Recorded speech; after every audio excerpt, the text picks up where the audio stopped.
Olá, seja bem-vindo ao primeiro debate do novo Salto para o Futuro. Nesta semana você já acompanhou 3 revistas eletrônicas sobre currículo escolar e assistiu a uma edição de entrevistas com outros olhares sobre os temas da série. Hoje quem faz o debate é você. Para participar, ligue para 0800 021 6689 ou envie suas perguntas para o nosso e-mail salto@mec.gov.br. Você também pode participar pelo fórum do site. Acesse www.tvbrasil.org.br/salto e entre no fórum. Estamos online contando com a sua participação. Para o debate, convidamos o consultor dessa série, Antônio Flávio Barbosa Moreira, que é coordenador do mestrado em Educação da Universidade Católica de Petrópolis e vice-presidente da Associação Nacional de Pós-Graduação e Pesquisa em Educação. A professora da Pontifícia Universidade Católica do Rio de Janeiro, Vera Candô, que também é coordenadora do Grupo de Pesquisas sobre Cotidiano, Educação e Cultura da PUC-Rio. E o sociólogo Luiz Antônio Cunha, professor da Universidade Federal do Rio de Janeiro. Começa agora o Salto para o Futuro, um programa da TV Escola, canal do Ministério da Educação.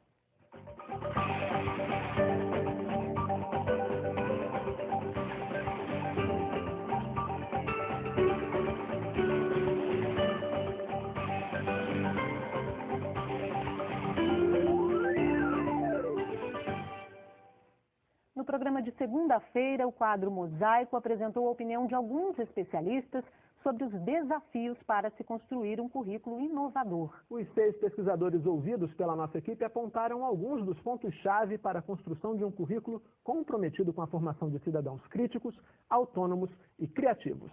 Vamos rever?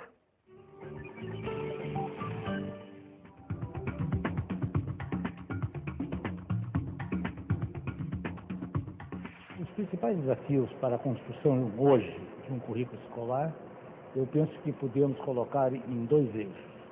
Um dos eixos é justamente poder pensar, planejar e executar um currículo que acompanhe minimamente essas rápidas e gerais transformações que estão ocorrendo hoje no mundo contemporâneo.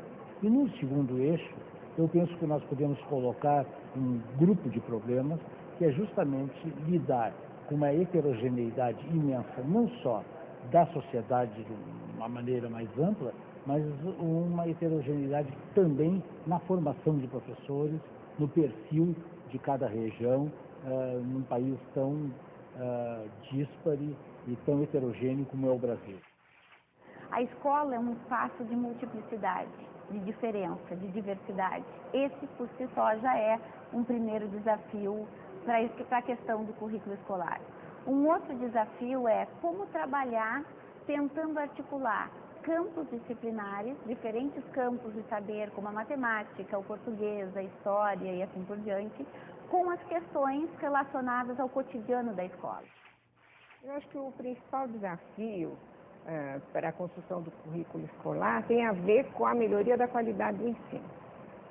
E essa qualidade não medida simplesmente em torno de eficiência e eficácia, resultados no teste, mas uma qualidade que leve em conta as possibilidades de desenvolvimento do indivíduo mais plenamente e de uma participação ativa e plena na sociedade.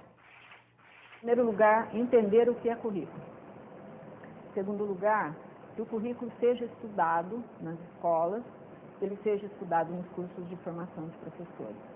Em terceiro lugar, que haja uma produção de material sobre currículo, sobre ensino, para uso de professores e para uso de alunos em cursos de formação de professores.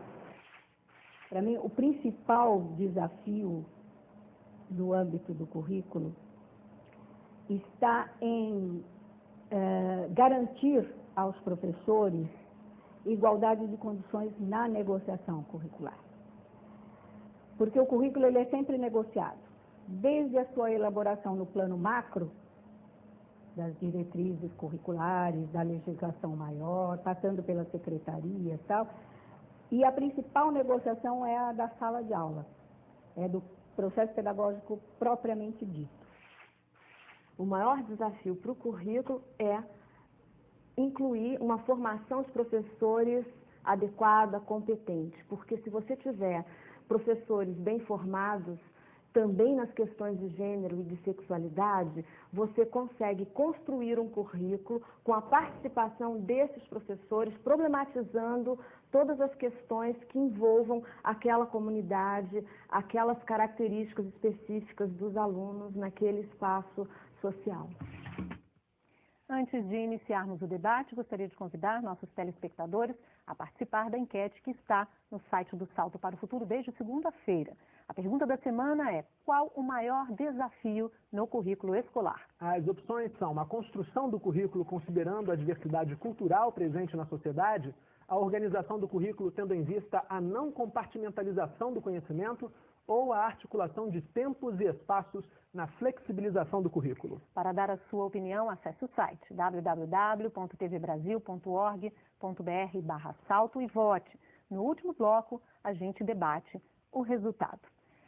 Queremos começar o debate, gostaria de agradecer a presença de vocês nesse primeiro programa, nessa estreia, nessa super estreia de Retorno do Salto. Vou começar com o professor Antônio Flávio, consultor dessa série, autor de um dos textos que constam da publicação eletrônica, com a questão que é desafiadora aí, que faz parte dessa enquete. Por que a organização do currículo, tendo em vista a não compartimentalização do conhecimento, é um desafio? É um desafio porque normalmente os professores trabalham isolados uns dos outros. Mas os problemas que se passam na sociedade, que se passam conosco, que estão presentes no cotidiano, não são assim. Então seria importante que a escola buscasse trabalhar de uma maneira que rompesse essa compartimentalização, buscando, primeiro, favorecer um diálogo entre os professores, o que certamente favoreceria uma maior integração entre os conteúdos, e que procurasse desenvolver uma certa tensão entre disciplinaridade e interdisciplinaridade, ou seja, momentos em que as disciplinas pudessem ser usadas como eixo de organização do currículo e momentos em que nós rompêssemos ou flexibilizássemos essas fronteiras e trabalhássemos de uma forma mais integrada, levando o aluno a perceber, então, as conexões e rompendo a compartimentalização. Professora Vera Candô, uma das outras opções da nossa enquete é o tema dessa pergunta agora que eu faço à senhora. Por que a construção do currículo, considerando a diversidade cultural presente na nossa sociedade, é um desafio? É um desafio porque a cultura escolar foi construída na base daquilo que é comum. Quer dizer, nós estamos habituados a conceber a escola, né, de uma maneira uniforme. Até a própria palavra uniforme, eu acho que é muito característica dessa construção. Então, você bota ênfase no comum, né? No entanto, hoje em dia, né, existem enormes, né, muitos estudos que mostram como a pluralidade de diferenças se faz cada vez mais presente explicitamente na escola. Diferenças que muitas vezes têm caráteres sensório-motores, outras de caráter psicológico, outras de caráter, tem que ver com as questões de gênero e orientação sexual, outras de caráter étnico-raciais, outras de caráter religioso. E a escola está despreparada para trabalhar com isso. Também é muito importante a gente perceber que essas são questões que ainda estão muito pouco presentes na formação dos educadores. Então, eu acho que o grande desafio da escola é saber como é que ela vai articular o comum com o plural, a igualdade com a diferença. Eu acho que esse é um grande desafio que as nossas escolas estão enfrentando. Professor Luiz, o terceiro desafio que consta da enquete é por que a articulação de tempos e espaços na flexibilização do currículo, então, é um desafio. É um desafio porque justamente a escola, ou pelo menos a extensão da escola para todos ou quase todos no Brasil, no ensino fundamental, é uma coisa muito recente na nossa história, não é? Então isso coloca problemas muito grandes, não é? Em todo o país a gente vê que muito do espaço da escola é totalmente improvisado, né? Qual é o espaço? Quer dizer, existe um espaço propriamente escolar? Em muitos lugares sim. Não, mas é possível, talvez, chegar à conclusão que a maior parte do espaço escolar concreto, não o espaço prescrito ou o espaço imaginado, mas o espaço concreto da escola é improvisado, é uma residência que se transformou em escola. E muitas vezes a maneira de expressar essa escola no espaço, ela é indistinta. Então o que aparece é uma escola-quartel. uma escola-igreja, uma escola-cantina, não é? Então, essa distinção é alguma coisa que, concretamente, a sociedade brasileira ainda precisa desenvolver. O senhor usou aí 3 instituições, apontou 3 instituições. A escola se basearia nesses modelos de instituições, então? Teria ali como... se alimentou desse modelo? Sim, exatamente. Não é? O espaço da escola acaba sendo uma projeção de outras instituições sociais. Não é? E isso, muitas vezes, é muito difícil de se perceber. É como se fosse uma coisa natural que a escola seja assim. Não é? A escola privada, a escola pública. Umas um pouquinho mais para cá, um pouquinho mais para lá, em termos das polaridades que se desenvolvem. A mesma coisa, a questão do tempo. Não é? A questão do tempo. A escola, para nós, se desenvolvendo a partir daquilo que era possível. Durante décadas na sociedade brasileira, a escola, as primeiras séries do ensino fundamental, tendo no máximo algumas horas por dia de escolarização, não é isso? E nem sempre se desenvolvendo em todos os dias da semana, não é? Então, ao mesmo tempo que essa situação concreta existe entre nós, surgem projetos diferentes no sentido da extensão da escolaridade obrigatória para todos, né? 3 horas por dia é muito pouco, diante das 4 prometidas, mas essas 4 horas são muito poucas, diante do muito que é necessário para a socialização de novas populações que chegam às grandes cidades. A gente tem visto aí essa questão com o modelo de educação integral que se propõe agora, né, para isso não aconteçam essas 3 ou 4 horas só, né? A gente já tem uma participação do programa de hoje, é da Ingrid Mota, de Duque de Caxias. Oi, Ingrid, pode perguntar. Olá, Bárbara. Meu nome é Ingrid, né? Assim, a nossa pergunta é: a diversidade local deve ser considerada na elaboração da proposta curricular? E quando isso não acontece? Como esperar rendimento escolar? Onde fica a qualidade e identidade da escola? Muito obrigada.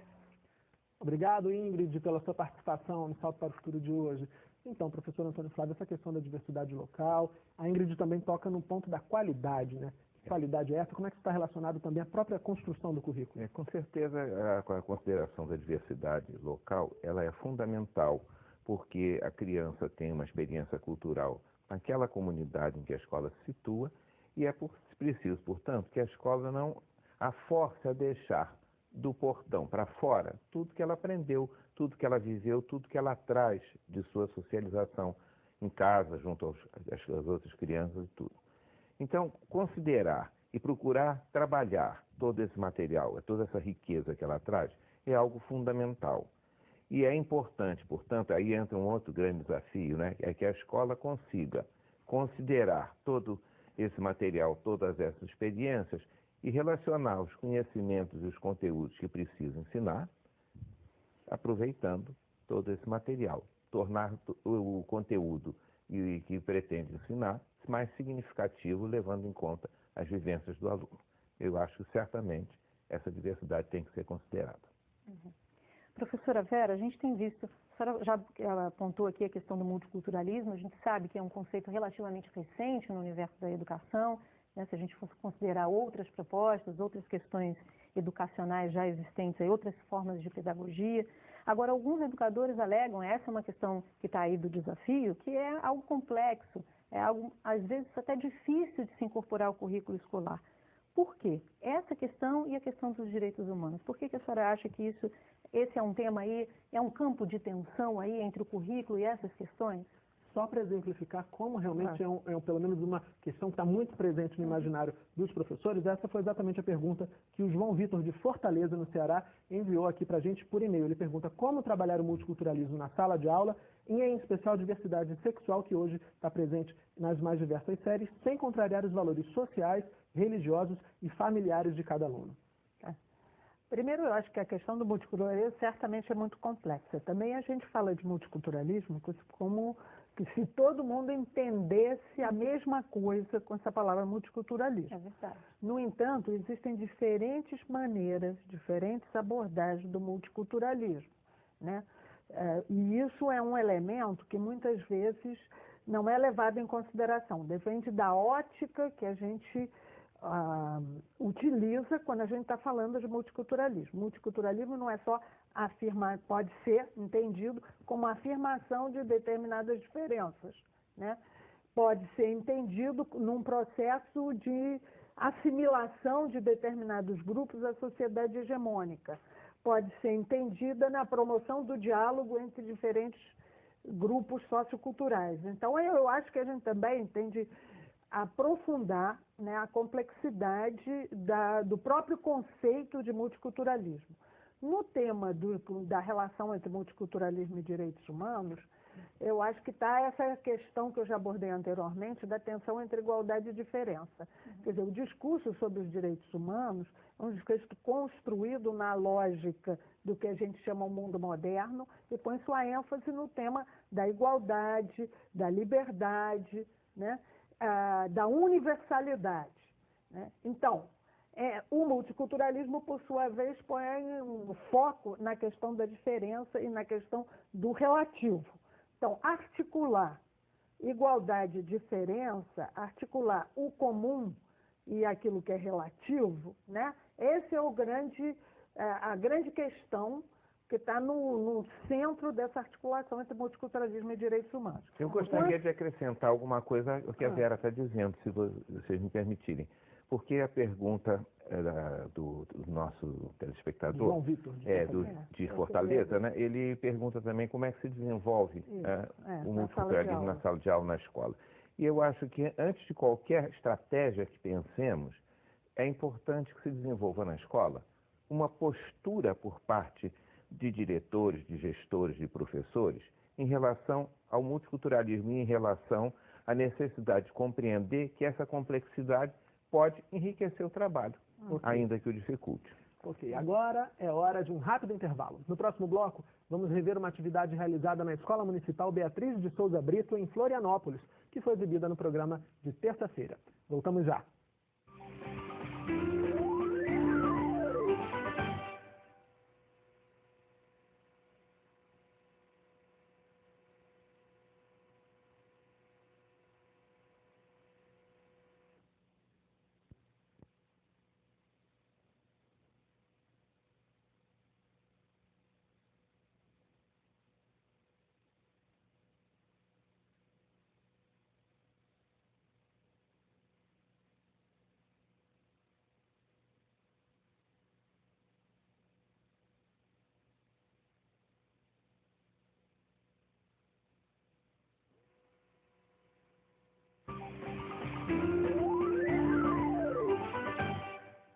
Salto para o Futuro está de volta. Esse é o último programa da série Currículo, Conhecimento e Cultura e você pode nos ajudar a fazer o salto de hoje.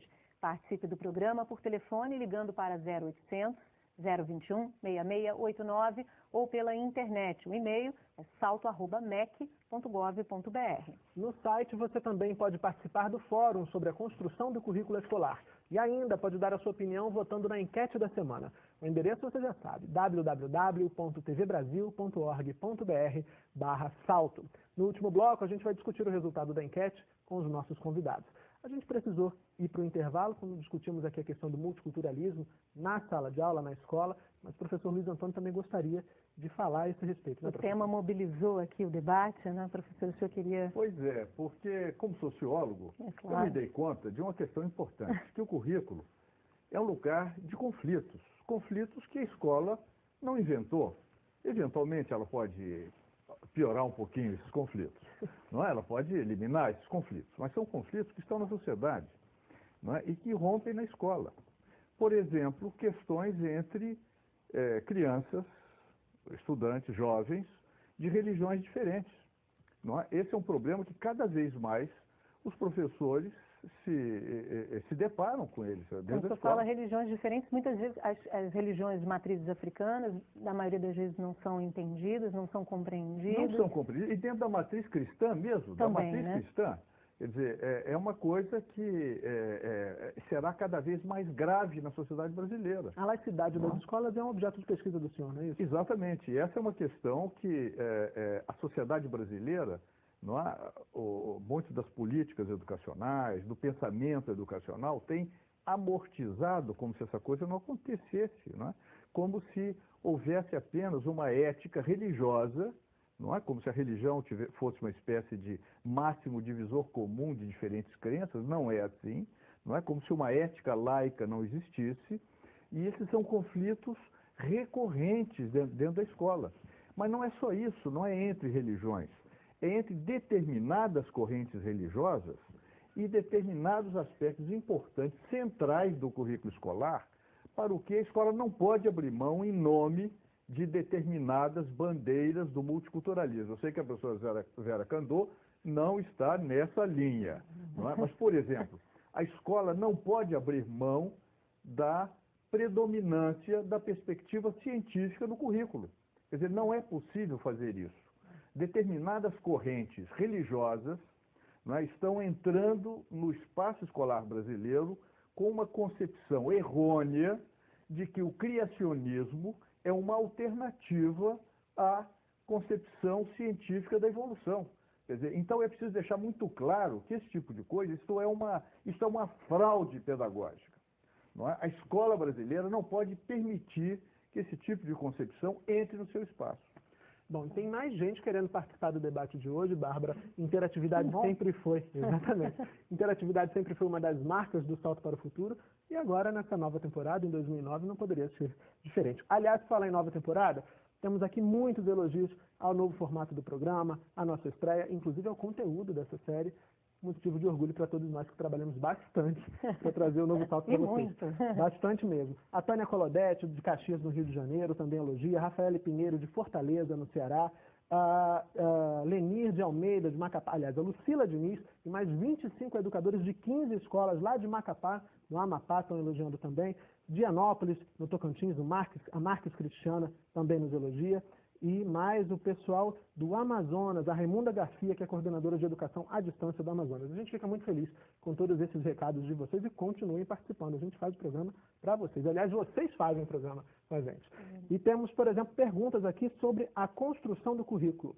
Elas perguntam, a Alice Matias e o pessoal do SESC de Fortaleza, no Ceará, o professor Antônio Flávio, perguntam qual a relação entre currículo e planejamento. Bem, o planejamento é uma parte essencial do currículo e da escola, né? As atividades que ocorrem na escola são dominantemente planejadas e supervisionadas por ela. O currículo não pode ser aleatório, não pode ocorrer de qualquer modo. É preciso que as experiências que se realizam no âmbito do currículo, é preciso que os conhecimentos que se ensinam sejam todos eles pensados, sejam todos eles planejados previamente. Agora, é claro que é também importante acentuar que esse planejamento não pode jamais ser rígido. Esse planejamento precisa estar aberto para inovações, mudanças que vão surgir no decorrer da sua implementação. Eu quero até para os imprevistos. eu queria até entrar um pouco nessa questão, até no erro, não é, professor? Porque muitas vezes pode achar que não, tudo tem que dar certo. A gente mostrou, né, Murilo, ao longo dessa semana, da edição da revista eletrônica, uma reportagem até que foi sugerida por você, para que a gente pudesse discutir, problematizar essa questão do planejamento. Mostramos como seria um planejamento, como é um planejamento numa escola de samba, que dura um ano inteiro para sair no carnaval. E até um planejamento para a feijoada da escola. E a feijoada da escola. Agora, a gente viu que a escola que a gente escolheu e começou a gravar com a escola com muita antecedência ao carnaval, a escola não só não foi bem na avenida, como a escola caiu para o segundo grupo, para o grupo de acesso, que a gente chama aqui no Rio de Janeiro. Quer dizer, aquele planejamento que a escola se empenhou, a escola de samba, no caso, se empenhou, também pode ter ali algum erro, alguma falha, para ela não ser bem sucedida. Ela vai replanejar para que no próximo ano isso não aconteça. Com certeza. Como é que o paralelo que a gente pode fazer com a escola? Esses erros acontecem, né? Quando nós planejamos a nossa aula, com todo empenho, com todo carinho, muitas vezes a aula não sai bem, por diferentes fatores, ou por problemas nossos, ou por problemas ocorridos no decorrer do processo. Mas isso não significa que nós não aprendamos com esses erros, que nós não possamos refletir, nós não possamos planejar numa outra ocasião, de outra maneira, e voltar a ter sucesso. Porque eu acredito piamente de que se podemos vir a errar planejando, sem planejar, certamente estamos muito mais propensos ao erro. Professora Vera, falando em planejamento ainda, a Tânia Colodete, de Duque de Caxias, no Rio de Janeiro, pergunta até que ponto a flexibilidade do currículo é permitida no planejamento do professor. Olha, eu acho que a flexibilidade tem que estar sempre presente. Quer dizer, não existe na possibilidade de você ter um planejamento escolar rígido, né? Eu acho que a flexibilidade é inerente ao planejamento, porque no dia a dia o professor tem que estar continuamente adequando esse planejamento às situações e às realidades que ele vai enfrentar. Um aspecto que eu gostaria de acrescentar em relação ao planejamento é a importância também do planejamento coletivo. Eu acho que as escolas que têm avançado mais no seu projeto político-pedagógico são escolas que têm espaços coletivos de planejamento, muitas vezes dos professores de uma mesma área curricular ou de uma mesma disciplina, e outras vezes de todos os professores de um mesmo ano escolar. Eu acho que é muito importante a escola garantir esse espaço dentro do horário do professor, dentro da sua carga horária, né? Um espaço de planejamento coletivo. Eu acho que isso é fundamental. Aliás, sem ele, Vera, eu penso que nós não jamais chegaríamos a romper a compartimentalização dos saberes, né? Que foi o objeto inicial de discussão nosso. Porque é importante que os professores tenham tempo para se encontrar, os professores das mesmas disciplinas, os professores de diferentes disciplinas, porque sem esse espaço, sem esse planejamento coletivo, sem esse diálogo, as coisas não vão acontecer. Tá certo. Bem, no programa de terça-feira falamos sobre interdisciplinaridade e transdisciplinaridade. Conhecemos a Escola Municipal Beatriz de Souza Brito, em Florianópolis, Santa Catarina. Lá, os alunos trabalham a leitura na aula de Geografia. A aula de hoje, gente, está marcada para nós socializarmos os conflitos vividos pelo personagem Robinson Crusoe. Cada um leu o livro, durante o livro anotou alguma coisa no caderno, ou sublinhou no livro, a parte mais marcante, mais interessante. Foram muitas histórias, muitos problemas que ele viveu na ilha, mas com certeza cada um selecionou a sua. Aí esse é o momento de nós contarmos para os colegas agora, e depois a segunda parte, a gente vai relatar esse conflito por escrito. A parte que eu mais gostei, professora, foi da parte 1 do naufrágio. Para completar a desgraça, o capitão constatou que estávamos fora da rota, no extremo norte do Brasil, acima do rio Amazonas. O objetivo maior é fazer com que o aluno leia, não importa se é um livro clássico, que leiam bons textos, bons livros. O segundo objetivo seria o aluno que lê, ele desenvolve o vocabulário. E o terceiro passo seria, se você lê, você tem que escrever o que dizer. O aluno que não lê, é muito raro o aluno que não lê e que consiga escrever bons textos.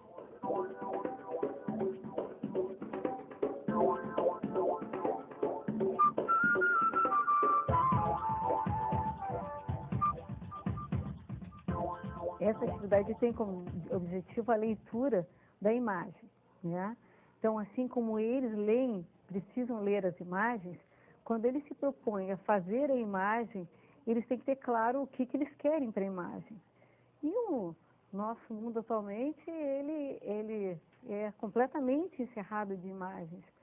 Então, é uma das propostas da arte, a leitura dessas imagens para que ele possa perambular e interpretar essas imagens da melhor forma, né? A atividade envolve mais o aluno, assim, ainda mais fazendo os trabalhos relatando a mesma coisa num desenho.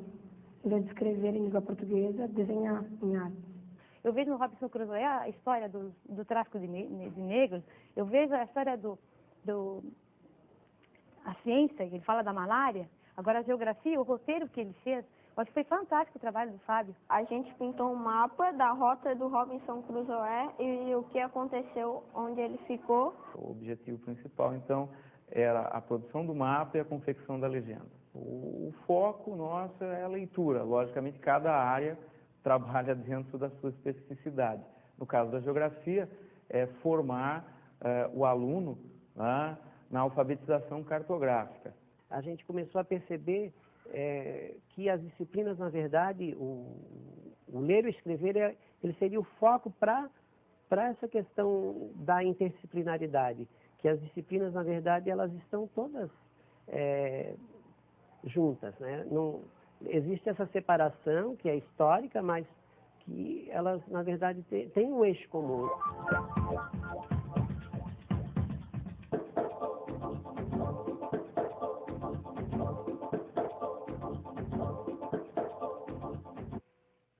Professor Luiz Antônio, nós vimos o exemplo dessa escola de Santa Catarina que trabalha a leitura na aula de geografia.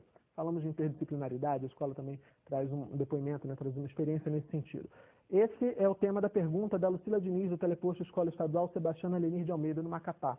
Ela diz que queremos um currículo inovador que trabalhe de forma integrada as disciplinas. E pergunta por que essa interdisciplinaridade não começa pela descompartimentalização das disciplinas nos livros didáticos que são enviados para as escolas. Esse é um caminho, professor? Lucila, eu acho que podia o principal esforço dessa integração ser feito dentro da escola. Sabe? Eu acho que a partir do livro fica muito complicado. Isso porque os livros são produzidos por especialistas. E esses especialistas têm uma formação, eu não vou chamar de compartimentada, porque aí já tem uma crítica negativa. Tem uma formação especializada, que não é improvisada. Não é? Então, eu creio que esse elemento da especialização na produção do livro é uma coisa muito importante. Mas o livro não pode ser assim, uma espécie de condenação do trabalho no âmbito da escola. Portanto, eu acho que o principal esforço dessa integração cabe aos professores dentro da escola. Claro que os livros podem ajudar nisso, estabelecendo determinadas tomadas, não é? Determinados exemplos, determinadas dicas, determinadas aberturas para outras chamadas. Então, nós vimos como o esforço daquela professora em Santa Catarina e a imaginação dela foi muito importante para a articulação entre leitura e geografia. Mas não tenha dúvida, Lucília, aquela era uma aula de geografia, não era uma aula de língua portuguesa. Não é? Portanto, nessa articulação tem alguma coisa que é predominante no espaço de cada aula. Ok, professor. Bom, a enquete sobre os desafios da construção do currículo escolar está encerrada. E no próximo bloco vamos saber o resultado, e ouvir as opiniões dos nossos convidados. Continue com a gente, Salto para o Futuro volta já.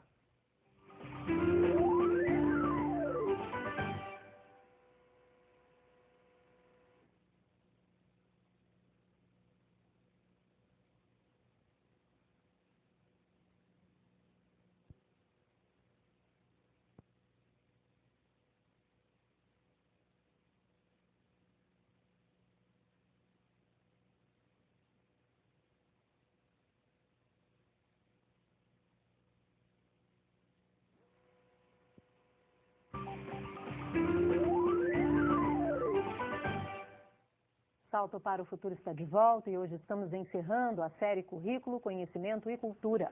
Agora vamos ao resultado da enquete da semana. A pergunta foi: qual o maior desafio no currículo escolar? A construção do currículo considerando a diversidade cultural presente na sociedade, a organização do currículo tendo em vista a não compartimentalização do conhecimento ou a articulação de tempos e espaços na flexibilização do currículo. Qual foi o resultado, Murilo? Vamos fazer um suspense? Vamos.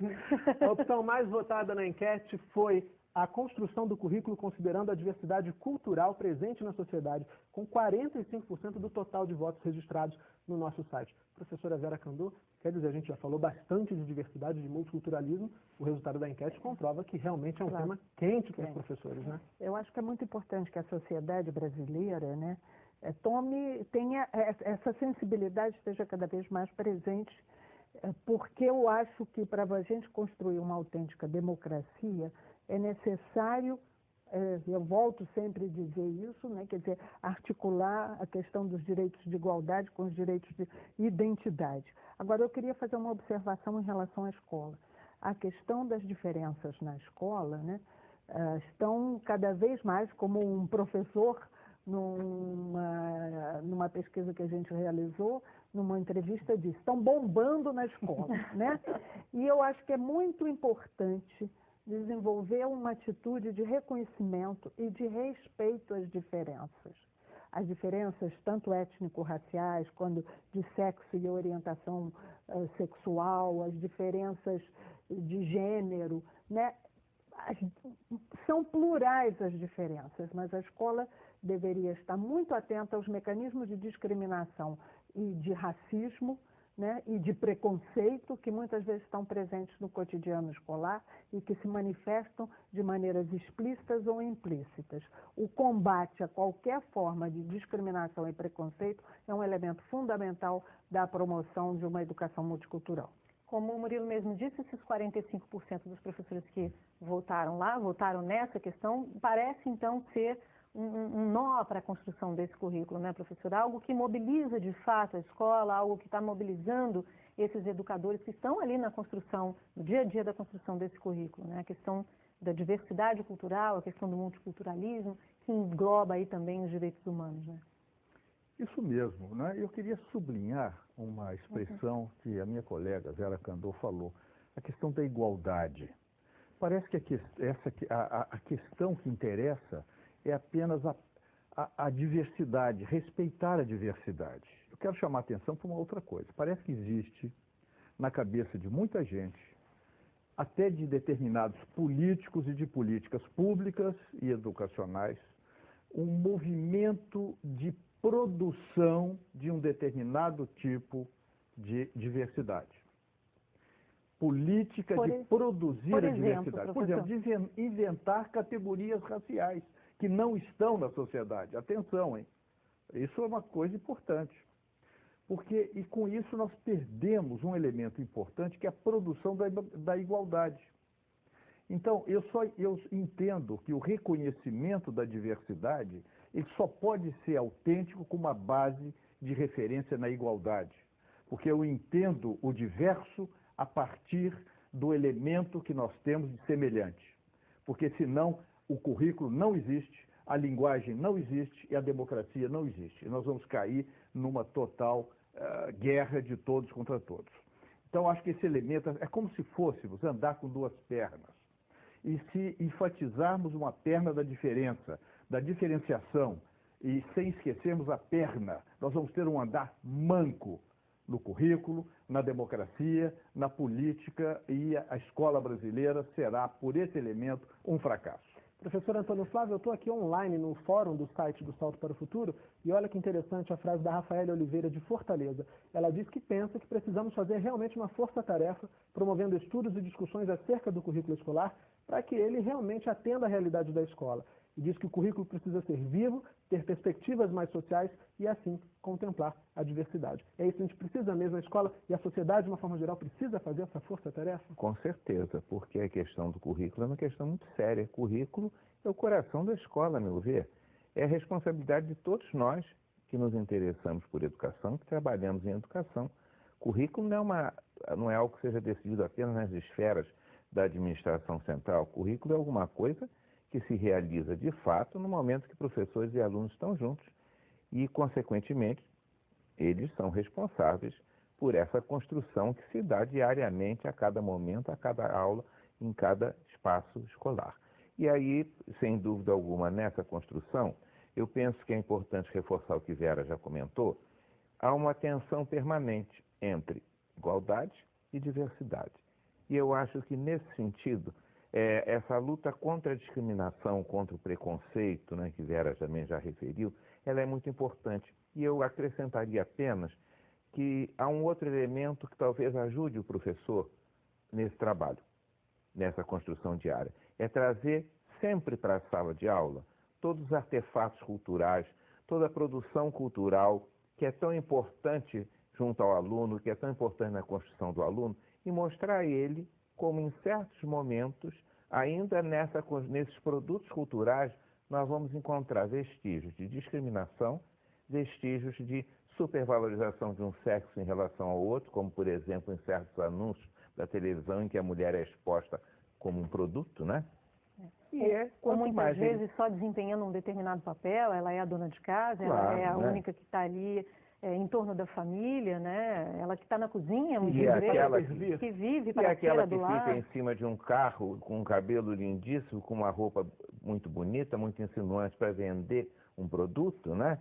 Então eu acho que tudo isso tem que ser mostrado para que o aluno perceba que esses elementos da discriminação, da desigualdade, eles estão entranhados em muitos dos elementos que nos cercam no nosso cotidiano. Então, trazer isso à tona, eu acho que é um papel importante do professor. Agora, tem duas palavras que estão aqui circulando o tempo inteiro, igualdade e diferença. Eu acho que muitas vezes, professora Vera, isso causa um certo ruído para o professor. A gente está ali falando de vamos respeitar as diferenças, como a senhora mesma apontou, é um trabalho, é necessário, se faz importante. Agora, quando a senhora diz é importante se discutir a igualdade dentro dessa diferença, isso talvez não seja muito bem entendido. O que é pensar, como é pensar igualdade dentro de diferença? Eu, para responder rapidamente isso, vou me remeter ao sociólogo português Boaventura Sousa Santos. Ele tem uma afirmação que eu acho que é muito elucidativa nessa questão. Ela diz: temos o direito de reivindicar a igualdade sempre que a diferença nos inferioriza. E temos o direito de reivindicar a diferença sempre que a igualdade nos descaracteriza.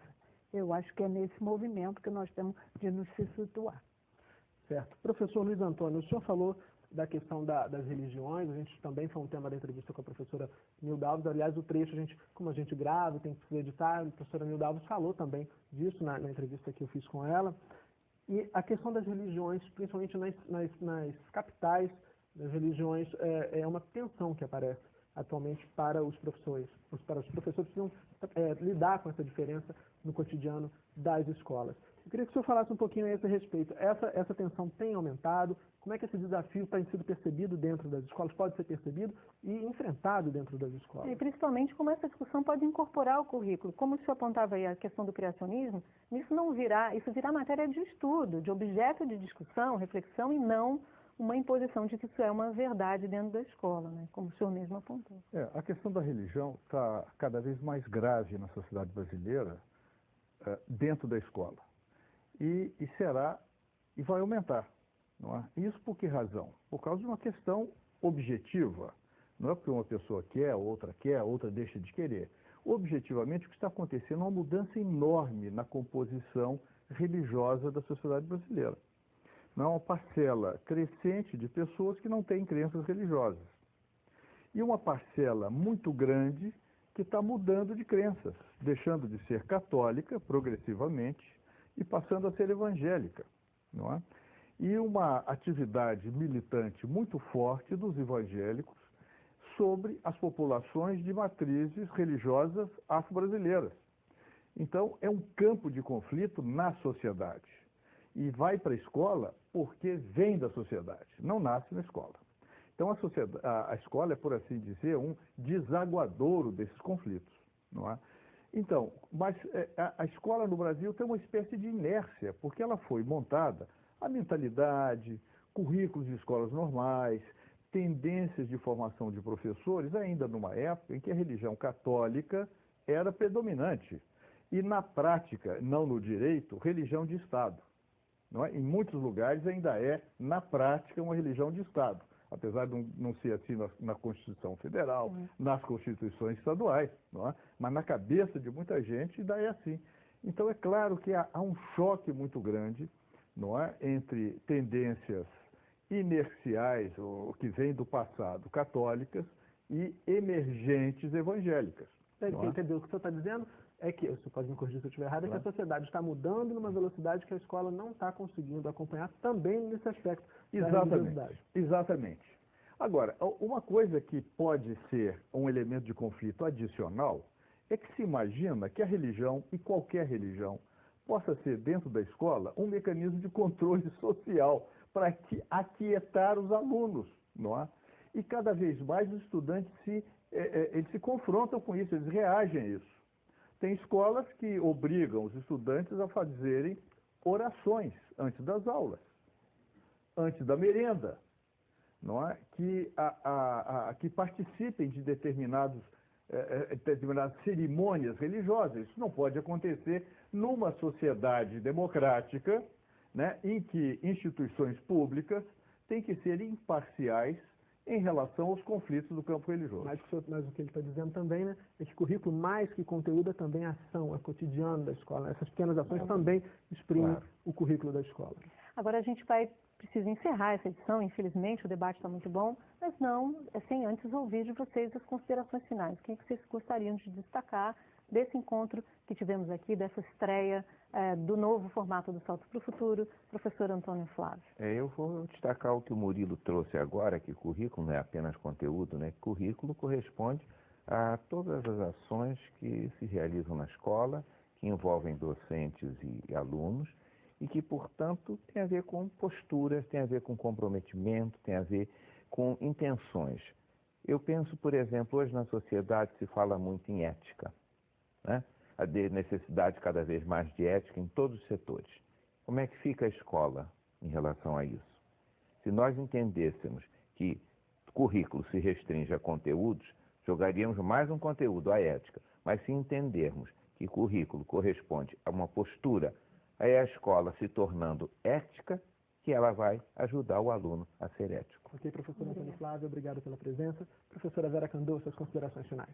Eu gostaria de ressaltar também do programa essa questão da prática coletiva na escola. Eu acho que enfrentar todos esses desafios que o currículo e a escola têm diante de si não pode ser uma questão solitária. Ele tem que ser uma prática realmente coletiva. E eu acho que é importante que a escola garanta esse espaço de reflexão coletiva dos professores e que favoreça processos onde os próprios professores sejam reconhecidos nas suas diferenças, mas que sejam capazes de criar canais de diálogo e de construção conjunta. Ok, professora, muito obrigada. Professor Luiz, suas considerações finais. Pois é. Finalmente, e ao fim, a escola tem muitas funções. E não dá nem para falar de todas elas.